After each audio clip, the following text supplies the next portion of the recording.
All Solomon's work was carried out from the day the foundation of the temple of the Lord was laid until its completion. So the temple of the Lord was finished. Then Solomon went to Ezion-Geber and Elath on the coast of Edom, and Hiram sent him ships commanded by his own officers, men who knew the sea.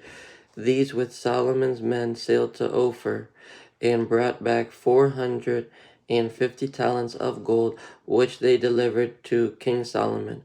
The Queen of Sheba visits Solomon, chapter 9. When the Queen of Sheba heard of Solomon's fame, she came to Jerusalem to test him with hard questions. Arriving with a very great caravan, with camels carrying spices, large quantities of gold and precious stones, she came to Solomon and talked with him about all she had on her mind. Solomon answered all her questions. Nothing was too hard for him to explain to her. When the Queen of Sheba saw the wisdom of Solomon, as well as the palace he had built, the food on the table, the seating of his officials, the attending servants in their robes, the cupbearers in their robes, and the burnt offerings he made at the temple of the Lord, she was overwhelmed.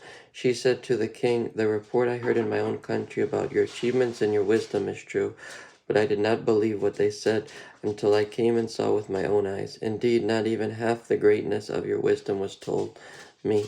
You have far exceeded the report I heard.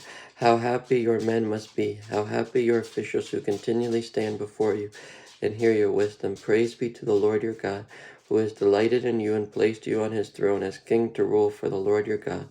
Because of the love of your God for Israel and his desire to uphold them forever, he has made you king over them, to maintain justice and righteousness."